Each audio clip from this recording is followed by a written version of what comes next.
Yuda sa edad na 45 si Margie.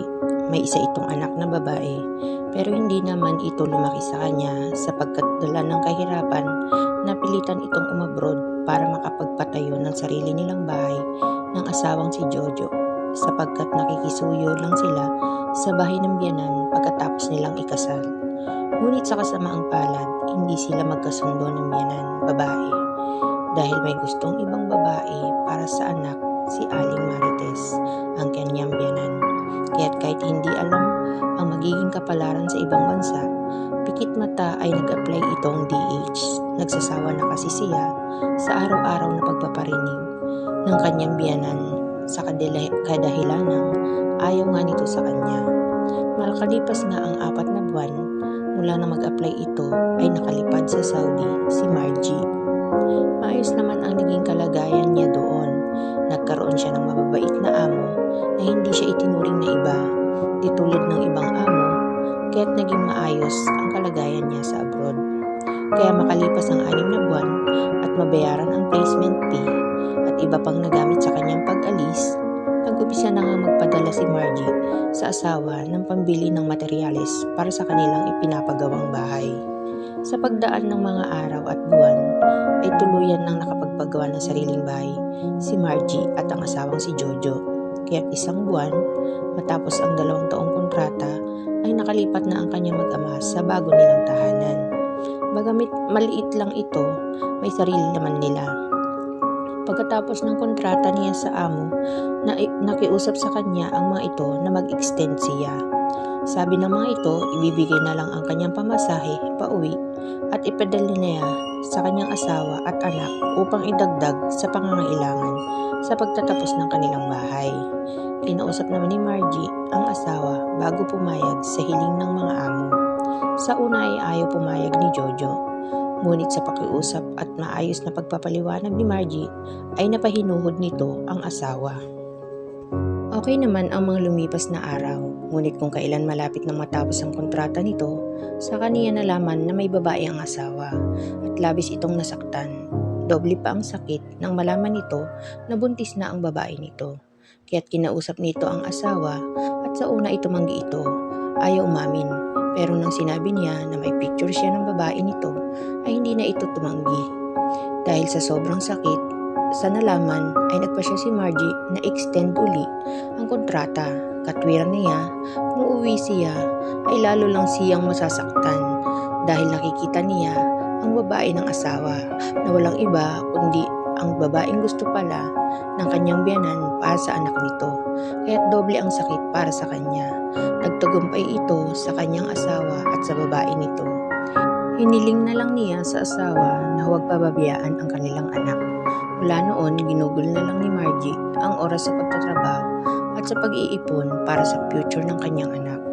Sa pagdaan ng mga buwan at taon, nakapagpatayo si Margie ng sarili niyang bahay na nabili niyang lupa. Ipinamanage niya sa kapatid ang pagpapatayo nito. Naputol naman ang komunikasyon niya sa kanyang anak dahil sa kanyang biyanan ni ayaw nitong ipahiram ang bata kapag pinapasundo niya ito sa kapatid upang ipag-shopping kapag siya ay nagpapadala. Makalipas ang 5 taon mula nang maka-abroad siya ay umuwi ng Pilipinas si Margie. Tumuloy siya sa kanyang bahay. Bagamat hindi pa ito fully furnished, ay ilang araw pa ay nagpunta siya sa bahay nila ng asawa upang hiramin ang kanyang anak. Doon nalaman niya na ang biyanan niya ang nag-aalaga dito. Sa una ay ayaw ipahiram sa kanya ang kanyang anak. Ngunit ang sabi niya, kung hindi nila ipapahiram ang anak, mapipilitan siya na magsama ng DSWD upang makasama ang anak. Kaya't pumayag naman ang bruha niyang biyanan. Hindi sumama agad ang anak ni Margie sa kanya. Mailap ito at hindi siya kinikibo. Bilang ina ay napakasakit kay Margie nito. Pero hindi sumuko si Margie. Inalo niya ang anak upang makasama ito kahit 3 araw lang. Sumama naman ang kanyang anak. Bagamat mailap pa rin ito, ipinapasyal at pinamili ni Margie ang anak. Nakalipas ang 3 araw ay ibinalik na niya ito sa kanyang asawa. Dahil sa nangyari, nagpasya si Margie na agahan ang pagbalik sa abroad. Hindi na niya tinapos ang bakasyon. at pabalik sa Saudi. Makalipas lamang ang 2 linggo. Sa abroad, ginugol ni Margie ang oras sa pagtatrabaho. Hindi na niya namalayan ang paglipas ng mga araw. Matapos makapagpagawa ng maayos na bahay, pinulungan na lang niya ang mga pamangkin sa pagpapaaral sapagat hindi naman tinatanggap ng kanyang biyanan ang mga bagay na ibinibigay niya para sa kanyang anak. At hindi nga niya namamalayan ang pagdaan pa ng mga taon hanggang sa dumating ang masamang balita sa kanya na inatake sa puso ang dating asawa na si Jojo na siya nitong ikinamatay. Siya si Margie na umuwi na lang ng Pilipinas matapos ang kanyang huling pinirmahang kontrata. Sapat naman na ang kanyang ipon at magpapatayo na lang siguro siya ng sari-sari store sa harap ng kanyang bahay. Pagdating sa Pilipinas, agad na sinimula ni Margie ang pagpapatayo ng kanyang sari-sari store. Samantala, ayaw naman ng kanyang anak na pumisan pa sa kanya at malungkot ang byuda dahil doon. Pero wala naman siyang magawa. Sabi niya sa sarili, dadating din ang araw na makakasama niya ito. Malungkot man ay tinanggap iyon ng byuda.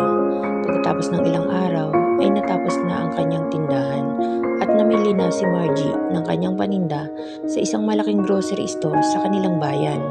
Maayos naman sa una pero nang lumaon, naging malungkot si Margie at isang araw ay biniro siya ng kapatid. Ate, magjowa ka kaya? Bata ka pa naman at byuda na, tudyo ng kapatid na si Rosie sa kanya. Ano ka ba Rosie? Wala sa isip ko yan kahit byuda na ako.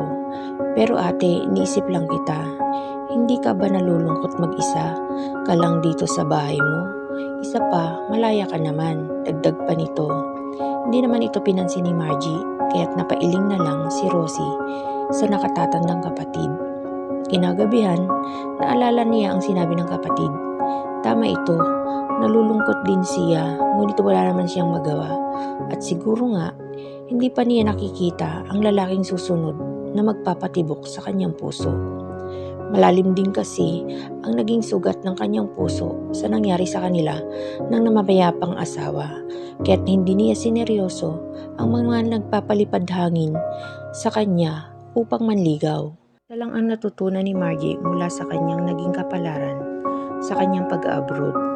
Kung sana ay nakontento na lang siya at umuwi sa Pilipinas nang makapagpatayo na siya ng bahay, di sana'y masaya ang buhay niya sa piling ng kanyang mag-ama at hindi natukso ang kanyang asawa sa ibang babae. Hindi sana sila nagkahiwalay nito. Sa pag-usad ng mga araw at taon mula nang umuwi si Margie ay okay naman hanggang makabungguan niya si Hiner sa bayan nang minsang namimili siya ng kanyang mga paninda. Ikaw pala Margie, bati nito sa kanya. Sa pagtataka ni Margie, ni siya tinawag nitong ate, samantalang 10 taon ang tanda niya dito. Ayon sa kanyang pagkakatanda, bahagyang nailang si Margie nang hawakan siya nito sa baywang nang siya ay ma-out of balance. Nadama niya ang matitigas nitong dibdib na bahagya siyang mapasandal dito at biglang nag-init ang pakiramdam niya. Bahagya pa ngang namula ang byuda at nang tingnan niya si Hiner ay may pilyong misi ito sa labi na para bang tinutukso ang byuda. Agad na lumayo si Margie sa lalaki na para bang kakainin siya nito ng tingin. Habang si Hiner naman nalikas na pagiging babaero ay hindi alintana ang nakitang pagkailang sa mukha ng byuda. Likas kasing mahilig sa babae ang binata. Hindi nito pansin kung mas tanda siya dito, basta tipo niya ay iiskoran niya ito. Basta gusto lang din naman siya at nakita niya kay Margie, mukhang makukuha nito ang byuda. Hindi naman alangan ang itsura nito para sa kanya, kahit 10 taon ang tanda nito sa kanya. Basta alam niya, kaya pa nito makipagsabayan sa kanya kung sakali. At sa ng hapon ngang iyon, tumambay si Hiner sa tindahan ng byuda at uminom ng isang boteng alak. Margie, isang ang alak, yung smooth lang, tamang kwentuhan. Bungad niya sa byuda at pengin na rin ng number mo. Walang ligoy na sabi pa nito. Tumingin lang sa kanya si Margie at sinabing, tumigil ka nga Hiner at tawagin mo akong ate. Hamak ang tanda ko sa iyo. Wala sa edad yan, Margie. Nasa performance. Pang-aakit pa nito sa byuda. Agad naman nag-init ang pakiramdam ng tigang na byuda. Wari ni Yay, may kiliting dumaloy sa kanyang katawan kasabay ng pag-iinit. At iniiwas na lang ang tingin sa pilyong binata. Siya, umuwi ka na at magsasara na ako. Gabi na, sabi pa nito. Number mo muna please. Hirit pa ni Hiner sa byuda. Tumigil ka, sabi naman ni Margie dito. At walang magawa ang binata kundi umuwi ng bigo. Ngunit nangako sa sarili na babalik sa susunod na araw dahil nais niyang matikman ito. Nang gabing iyon, pagkatapos magbilang ng kanyang pinagbentahan, nahiga na ang byuda. Doon niya naalala si Hiner at ang pangungulik nito. May epekto ang binata sa kanya, hindi lang maamin ng byuda sa sarili, nadadala din siya sa panunukso nito. Ano kaya kung itry ko, sabi niya sa sarili. Hay, sabi pa niya, nahiga na ito upang matulog. Samantala, si Hiner naman, mula nang makuha ang number ni Margie, hindi na nito tinantanan ang byuda sa pangungulit dahil ramdam din niya na bibigay ito sa kanya. Dahil hindi nito ibibigay ang kanyang number kung wala lang dito ang lahat kaya't naging puspusan ang panunuyo niya sa byuda. Hindi alintana ang kahihinatnan ng kanyang ginagawa dahil sabi nga niya sa sarili, binata siya at byuda naman ito. Yun nga lang, mas matanda sa kanya ito ng 10 taon. Alam niya na bibigay din ito malapit na pipinghilin ng binata. Karaan ng 2 araw ay nandyan na naman si Hiner upang kulitin siya, kaya't ang byuda naman ay nagpatukso na. Pagkakuha ng kanyang number ay wala na itong ginawa kundi tumawag at mag-text at pilit siyang kinukulit na magkita sila sa bayan upang mag-date. Pagdaan ng mga araw ay nagpatukso na nga ang byuda. Lihim na nakipagkita ito sa binata at dinalayasan ito sa isang hotel. Pagpasok pa lang ay pinaluguran na siya ng binata at ang sabik naman na byuda sa una lang nahiya nang lumaon, gumaganti na rin siya sa mga haplos ni Hiner sa kanya na lalong nagpainit sa kanyang nararamdaman. Palibhasa ay matagal na itong bakante kaya tila ito nasabik. Dama naman iyon ni Hiner kaya hindi niya pinatagal, inangkin na niya ang sabik na byuda. Pawis na pawis ang dalawa pagkatapos ng nangyari sa mga ito. Nga noon, lihim nang nakikita ang dalawa at masaya sa kanilang bawat pagtatagpo. Kung kailan matatapos ang lihim na relasyon ng dalawa ay hindi batid ni Margie.